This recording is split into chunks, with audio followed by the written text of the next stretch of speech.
Hello भक्तों, राधे राधे। आज मैं आपको बताऊंगी कि संसार में सबसे पहले मूर्ति भगवान का विग्रह किसने बनाया था और किस जगह पर उसको स्थापित किया गया था।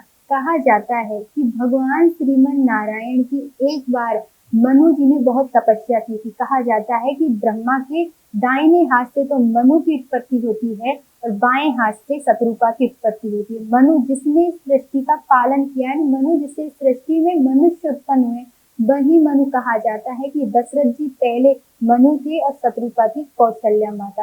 कहा जाता है कि मनु भगवान से बहुत ही प्रेम करते थे, उनकी तपस्या करते रहते थे। तो एक बार भगवान श्रीमन नारायण मनु से प्रसन्न होते हैं और प्रसन्न कि मुझे आपका एक स्वरूप चाहिए, क्या मुझे आप ही पुत्र रूप में चाहिए। भगवान श्रीमन नारायण ने कहा कि मुझ जैसा पुत्र कौन हो सकता है, मैं ही आऊंगा आपके घर पे पुत्र रूप में। तभी भगवान श्रीमन नारायण से जैसे ये वचन सुने दशरथ जी ने, तो दशरथ जी ने कहा कि आप तो कब आएंगे, उससे पहले तो आप मुझे अपना कोई विग्रह दे दिए जिसकी मैं अच्छे से पूजा पाठ कर सकूं, अच्छे से भोग लगा सकूं, उसको लाड लड़ा सकूं। तो कहा जाता है कि भगवान श्रीमन नारायण अपना एक रूप, वह रूप जो वो क्षीर सागर में विराजते, शेष सैया पर माता लक्ष्मी के चरण दबाती रहती है, वही रूप जिसमें वो लेटे रहते हैं, वही रूप उन्होंने रंगनाथ जी के रूप में अपना विग्रह स्वयं बना करके दशरथ जी को दिया। कहा कि आप इस स्वरूप की पूजा कीजिए। कहा जाता है कि दशरथ जी इसकी अच्छे से पूजा करते हैं, अच्छे से देखभाल करते हैं।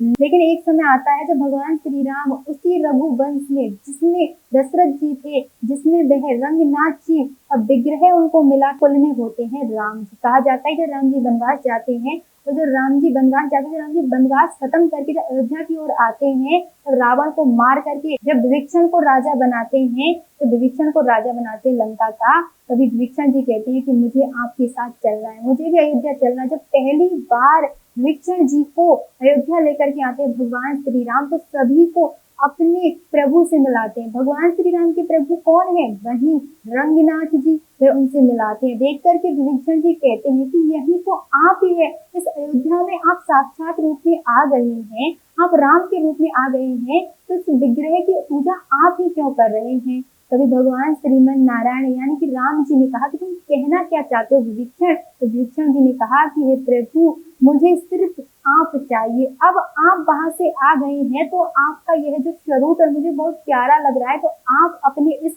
रंगनाथ वाले स्वरूप को मुझे दे दीजिए। अयोध्या में तो आप अपने राम स्वरूप में आ गए, लेकिन इस रंगनाथ वाले स्वरूप को आप मुझे दे दीजिए, मैं लंका लेकर के जाऊंगा, वहां इनकी स्थापना कराऊंगा। कहा जाता है कि विभीषण जी से राम जी कहते हैं कि तुम लेकर तो जाओ, लेकिन एक शर्त है। तो विभीषण जी कहते हैं कि प्रभु बताओ क्या शर्त है। तभी राम जी कहते हैं कि ये शर्त है कि तुम इसे कहीं रखना मत। कहा जाता है कि राम जी के उस रंगनाथ जी वाले रूप को लेकर विभीषण जी लंका की ओर चल देते हैं, और जैसे ही जाते हैं रास्ते में बहुत आगे निकल जाते हैं, यानी कि वो गंगा के घाट पर पहुंच जाते हैं, यानी वह श्री रंगम में पहुंच जाते हैं। वहां जाते ही देखिए नीति का खेल देखिए, विभीषण जी को बहुत तेज सूसू आती है। विभीषण जी कहते हैं कि मैं कैसे इसको कंट्रोल करूं, लेकिन इसी सूसू के चक्कर में वो भूल जाते हैं कि भगवान श्री राम ने कहा है कि उन्हें रंगनाथ जी को कहीं नहीं रखना, तो वे रंगनाथ जी को वही रंगम में रख देते हैं। तो सूसू करके जब आते हैं, आसन वगैरह करके जब आते हैं, उन्हें उठाने की कोशिश करते हैं तो वो नहीं उठते हैं,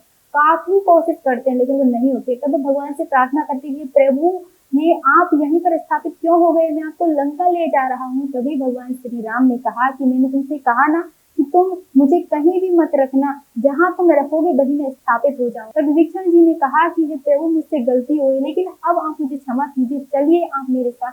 तभी राम जी ने कहा ऐसा नहीं हो सकता, मैं अपने भारत को छोड़ करके नहीं जा सकता हूँ, इसीलिए मैं रंगम में बसा हूँ, अपने भारत को छोड़ करके नहीं जा सकता। लेकिन विभीषण, मेरा जो मुख्य है वह है लंका की ओर, और तुम रोज आना, नित्य प्रतिदिन सबसे पहले मेरी पूजा करना। तो कहा जाता है जैसे कि निधि वन में आज भी कृष्ण कन्हैया रास रचाते, उसी प्रकार आज भी रंगम में भगवान के जो विभीषण जी भक्त है वह रंगनाथ जी में आकर के यानी श्री रंगम में आकर के रंगनाथ जी की रोज नित्य प्रति पूजा करते हैं। और इन्हीं में होते हैं रामानुजाचार्य जो बहुत बड़े भक्त थे। कहा जाता है कि जितना प्रेम भगवान से रामानुजाचार्य करते थे उतना ही प्रेम रामानुजाचार्य भगवान से भी करते थे, भगवान भी उनसे उतना ही प्रेम करते थे। कहा जाता है कि रामानुजाचार्य श्री रंगनाथ जी को माला पहनाते थे तो श्री रंगनाथ जी खड़े हो जाते थे और खड़े होकर के माला पहनते थे, झुक जाते थे और माला पहनते थे, फिर से उसी आराम वाली उसी सोने वाली मुद्रा में सो जाते। एक समय आता है